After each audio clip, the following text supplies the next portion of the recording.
Hello everyone, welcome to Texture Myth. In this session, we are going to talk about another very important topic related to Angular GET API, where we will see how we can implement a dynamic query param updates. Okay, so far whatever example we have covered related to APIs, we were passing the value hard-coded, right?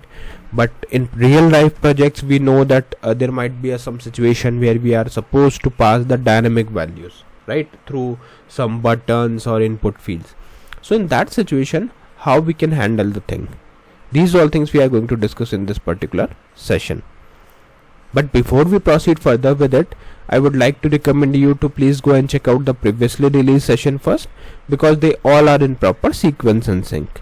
So if you follow it sequentially, then it would be much more easier for you to understand the ongoing topic. Because for time being, we are just mainly focusing on dynamic query params update. But prior to that, you should know what is query params, what is HTTP param, and the other thing that we have already covered. So if you know about those things, then it would be very easy for you to grab the ongoing concepts. Okay.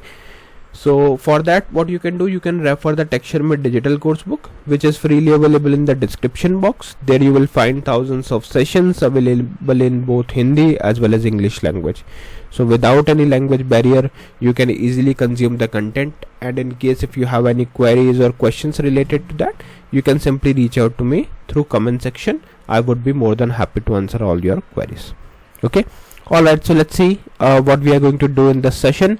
So firstly, I'll show you the output. Here you can see we have main heading Angular course by Texture Myth, the dynamic query params update, then horizontal rows there, 3 buttons are there, user 1, user 2, user 3, another horizontal row, and then we have another horizontal row just for the visualization purpose. So by default, it loads the data for user 1. Okay, but after that, let's say if I want to select user 2. So when I select user 2, it sends me the data of user 2. Similarly for user 3. So this is the API actually we are calling, right? And this is a public API, you can also use it. So if you are not providing the ID, this is the data, right? So you can see according to the ID, I'm fetching first record, second record, or third record, because I have added only 3 buttons here. Okay. But the good thing is, here we are not passing the hard-coded value in URL. Instead of that, we are providing the values through buttons. Okay, so whenever user click on any button, it will select the value and fetch the data. That's why we are saying it as a dynamic in nature, because dynamically we are completing this thing. Okay, so let's see how we can implement this kind of logic in our application.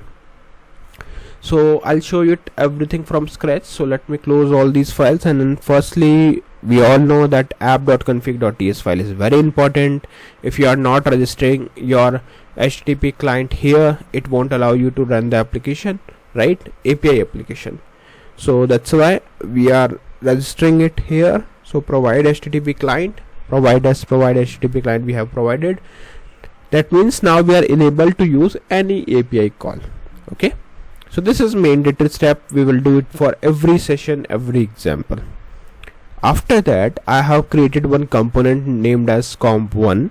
So in case if you don't know how to create component, you can simply run ng for Angular, g generate, c component, and the name of the component is comp1. So when you press enter here, it will create this comp1 component with 4 files: css, html, spec.ts, and component.ts. So by default it will come blank, right? Of course this logic we have added later, but for now just keep focus on this selector part. Okay, so this is the selector value which we will be using to connect this component with our main application. Okay, rest of the logic I'll explain you later, but for now just copy this app comp1, which is a selector value. You will also find this selector. Okay, now once we have got this, you have to go to this app.component.html ts file first, and in ts file we will import the comp1 component. Okay, so make sure that it is imported here. That means now it knows that yes, in the application we have one component with name comp1, and in HTML we will simply write the required headings like Angular course by Texture Myth, Dynamic Query Params update, and we have selected app-comp1, app-comp1. That means now it is connected successfully with your comp1 component. So whatever things we are going to populate there will be populated here as well. Okay, because we have connected it, right? All right. So this thing is done. Now let's look at the actual logic where we are utilizing the API call. So here you can see we have imported multiple files like we have ng on init, common module, HttpClient, parameters, right? So these all things we have imported, and if you are using editor, it will automatically import it if we use it through editors, right? Otherwise you need to manually import these things, but yes, it is mandatory, so make sure it is imported. Now we have added here common module because we are going to use some things related to common module like for loop and extra. Okay, now let's see what we have inside the class. This is the important logic. So here you can see we have users, and this users we will be using to store the data that are returned by the API. Okay, then we have one constructor. So HTTP client HTTP, so whenever you want to access HTTP client, you can use this HTTP. Inside ng on init, we are just setting the first value or the default value of get user, that is this dot get user 1. Okay, that means it will hold one value as a default value. So let's say for the very first time when we are opening the application, it will show the data for first user because we have set the default value. Otherwise it will come blank, right? After that, whatever value will be selected by the user will be passed to this get user method.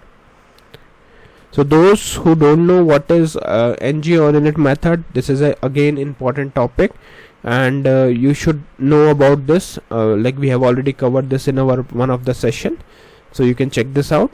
But for now, just keep in mind that it's a method that will automatically invoked whenever the user load the application. Okay, so that's the thing.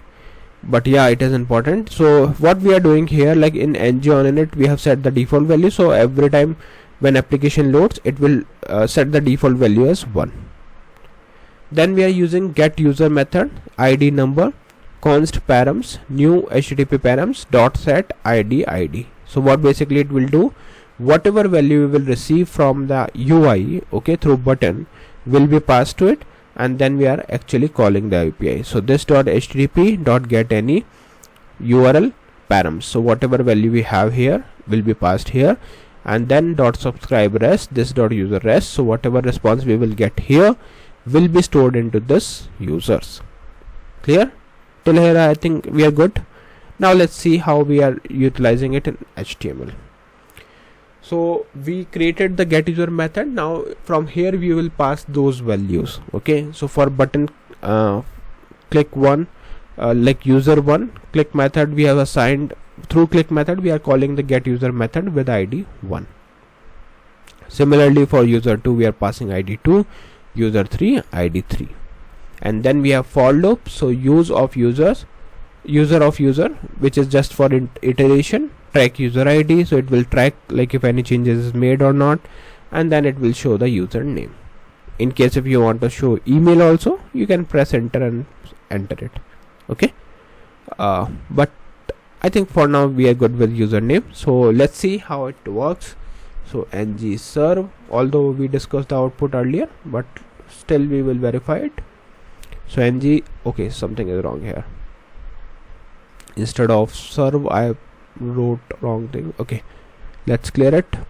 ng serve -open. Let's wait for it, and then it will show you the output, and we will verify it through buttons. Okay, so application is open. You can see by default I didn't click any button yet, right? So by default it comes with a Lenny Graham, that's the first user. If I click on user 1 again, it will not change value because it is the same name, right? But if I click on user 2, name is change, user 3 name is change, and from the API you can verify for user 2 Erwin Howell, and for user 3 it's Clementine Watch. Clear? That means it is working perfectly. So I think now you know like how we can make a dynamic query param updates with the help of HttpParams and the logic that we are using with the help of buttons.